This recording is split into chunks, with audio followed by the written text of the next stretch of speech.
Hello everyone, today I'll show you how to use the camera shake blueprint in Unreal Engine and apply camera shake to your character and also on your level. I have this simple camera shake constantly playing when our character is being controlled. I also have a camera shake on landing after a jump, and also I have one camera shake setup when we go near this obstacle here, the camera starts shaking more and more, and when we go away, it stops shaking. And each time, when we go near this obstacle, it starts shaking again. Let's start and let's see how we can apply these effects to our character and level blueprints. Let's start by creating the blueprint class for the camera shake. Go into your content folder. Let's create a new folder. Call it camera shake. Go inside and right click here, create a new blueprint class.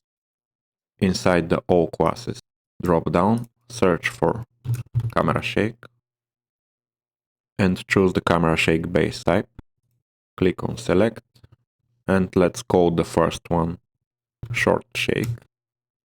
It will be just a short half a second shake that will apply on landing the bike after a jump.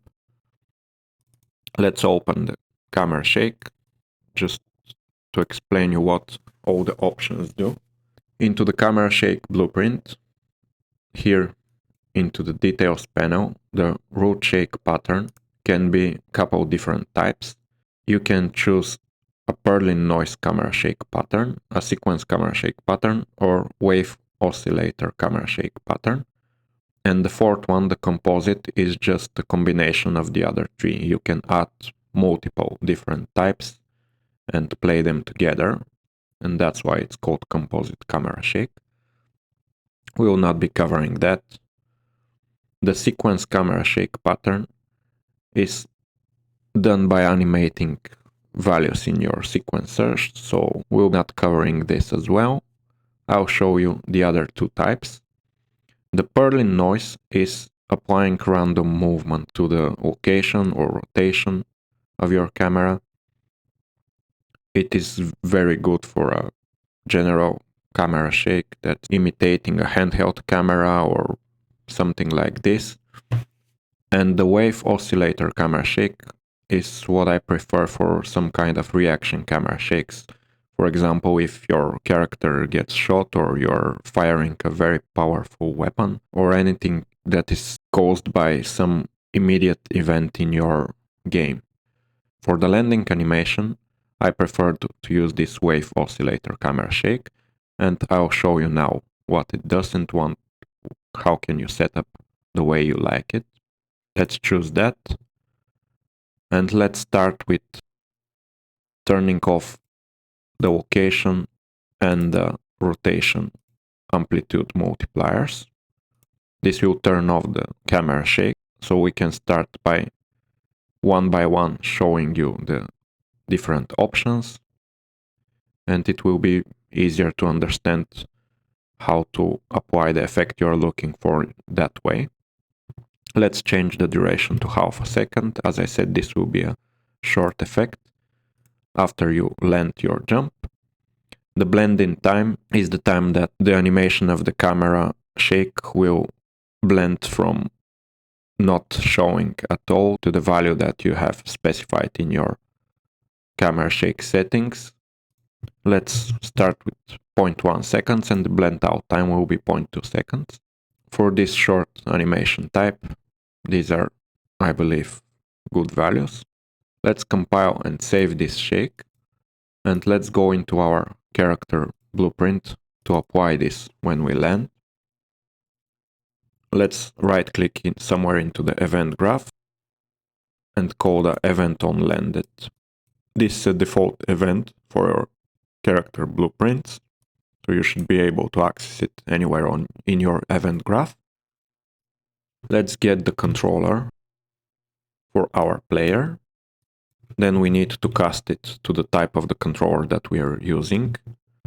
for my player is called player underscore controller. On our event on landed, we are casting to the player controller type.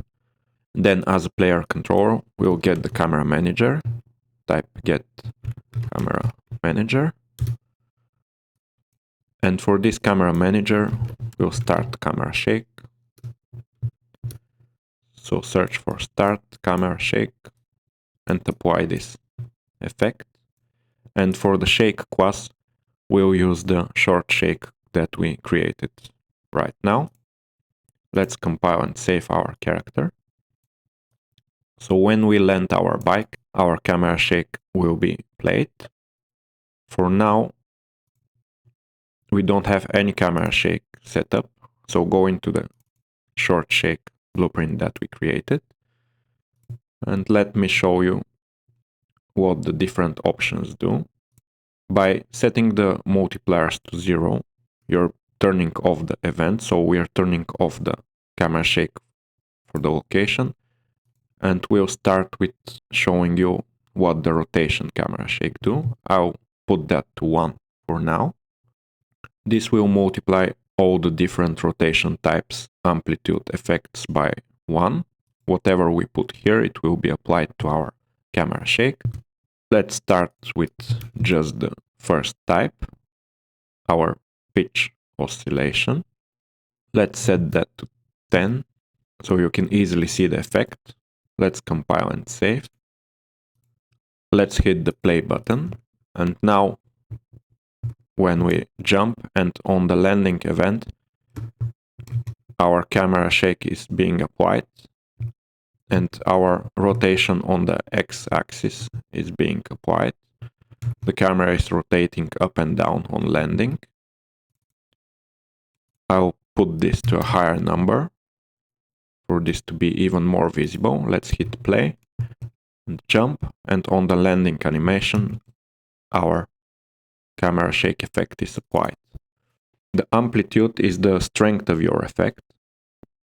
You saw that with 50 is much more powerful than when we had it at 10. Let's go back to 10 and let's now see what the frequency does. The frequency is how much times the effect will be applied per second. If we change that to 10, instead of just going once up and down like before, now when we jump, it will go 10 times.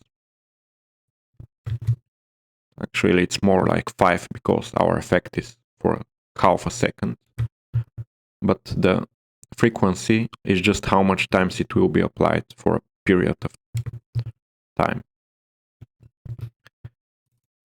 And the third option that you have is the offset type. If I go back to frequency of 1 and amplitude of 50, what we saw before was the random type. And if we change that to 0, let's compile and save and show you what's the difference. Now every time that I land, the camera will be rotated in the positive direction. So 50 up. Every time you see, the camera is rotated up on our landing event. That's because we're starting from 0 and animating to 50. And if we have a random value here, it's animating both ways for a positive and negative value. If I have it to 0 and set my value to -50, it will be the opposite way. It will animate every time that I land, it will animate down. This is what the 0 option is used for if you want only to animate in a specific direction. But if you don't care about the direction, you want just for the movement to be applied, just leave it at random and use this amplitude value for the strength of the effect. For our landing animation, I'll use values for the rotation of 1 for every type of the rotation. I'll rotate all the 3 axes the same amount.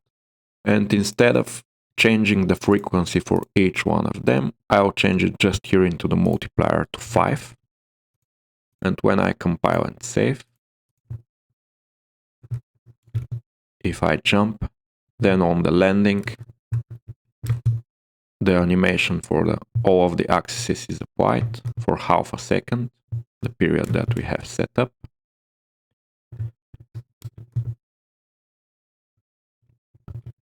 And that's the way that you apply animation based on some event. For our case is event on landed. You can make the same type of animation for an event when you shoot a weapon or when your character gets hit in a fighting game. Every time that you want some event to trigger the animation, you can do it this way with the camera manager and start the camera shake with camera shake class that you have created and specified the time that your animation should be playing.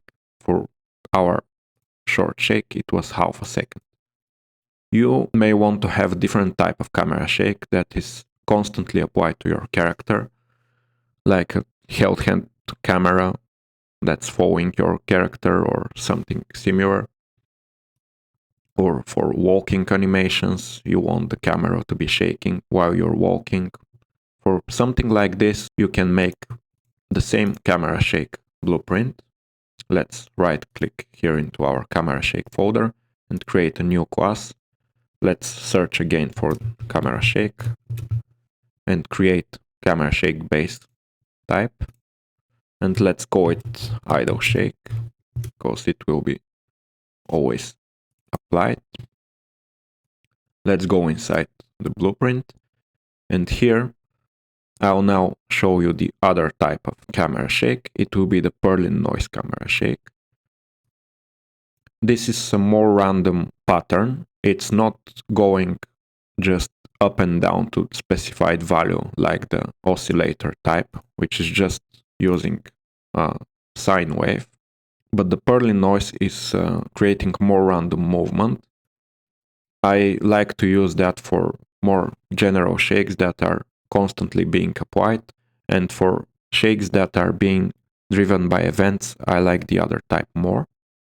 It has more predictable movement, so you can set up the direction that you want to be shaking the camera based on the direction that your character is being hit or something like that. This Perlin noise type is better for more random animations.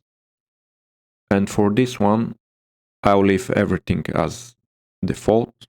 For location 1 and 1, and for rotation I'll put 1 as well. Let's compile and save. Actually, let's change the amplitude multipliers to 3 so it's easier to see our camera shake. Now go back to the character, and instead of applying our animation on an event, I'll apply it on the begin play event. This will apply it when we create our character, and it will be constantly animating with our new camera shake. Let's go back here into the end of begin play event. Let's get the controller again. Let's cast again to the player underscore controller. And as a player controller, get camera manager. Inside our camera manager, start camera shake. And this time the shake will be the idle shake. Let's connect this to the event, compile and save. And now when we hit play, our shake is applied. It stopped after 1 second. That's because we don't have our time set up correctly. So go into your camera shake folder, open the idle shake, and into the timing, the duration currently is set to 1 second. I'll change it to 0. This will change it so the effect is constantly being applied. There is no time limit for this camera shake. Let's compile and save. And if I hit play now, you will constantly see the camera shake being applied to our character. Let's stop this and let's reduce the amplitude multipliers to 1. It was too strong of a camera shake. If we want the camera shake to be applied to some part of our level, that's not depending on our character actions, but to the proximity of some part of our level. For example, if you have some part of your level where the floor is cracked and you want, when your character walks over it, to have the camera shaking to feel that you can fall, or you have some suspension bridge that's not very stable, you want the camera shake for this as well. For anything like that, you want your camera shake actor to be actually part of the level and based on the position in the level. So I'll show you how to do this now. When you click here into the add to the project icon, start searching for camera shake, and this camera shake source actor will show. I have my actors hidden, so click G to show it. We'll have our camera shake applied here to this obstacle. When we're near this obstacle, we want our camera to shake. You have a couple of settings for this actor in the details panel. First, the radius that you want your shake to be applied. For now, it's set from 1 meter to 10 meters. Let's leave it as that for default. And you need to change the camera shake blueprint here that you want to apply. I'll create a new one. Let's create a new blueprint class. Search again for camera shake and apply this camera shake base type. Call it map shake, for example. Let's go inside. Let's choose the type as a Perlin noise. The duration set to 0. It will constantly be applied. And only when you go inside the radius here, you will actually see it being shaking the camera. Let's set the location and the rotation multipliers to 5. So it's easy to see when it's working. Let's compile and save. And choose here the new type map shake for our camera shake source actor. So select the source actor, choose the new camera shake blueprint that you created, and make sure that you click the auto start. This way it will automatically be started and it will apply when you go inside this radius.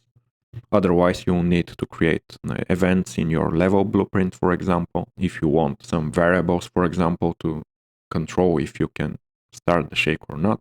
But for this example, let's say we want the camera shake to be applied every time we go inside this radius.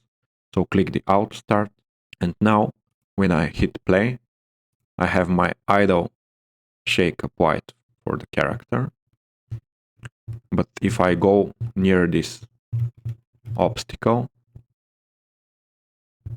I have the more strong shake applied.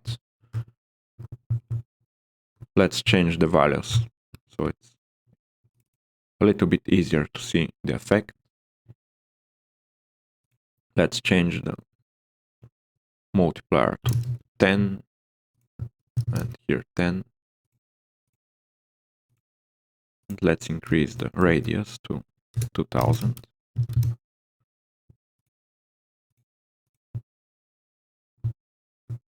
Now when I go near this obstacle, I have a much bigger camera shake effect. Maybe we'll increase also the frequency, so it's shaking faster. This time it will be a little bit more.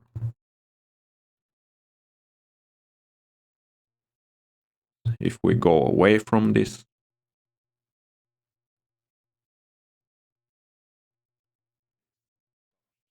it stopped shaking. But if we go near this ramp again, the effect will start again. These are the three most commonly used types of camera shake that I can show you. An idle shake that is constantly being played on our character camera to make it more human-like. A shake that is controlled by some type of event. In our case, it was the landing event after a jump. It can be hit event for a fighting game or shooting with a weapon in your first-person shooter. And the other type is some kind of a map camera shake.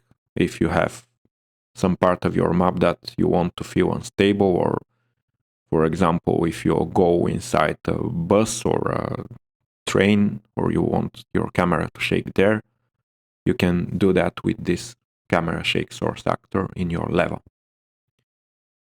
That's the basics you need to know about the camera shake.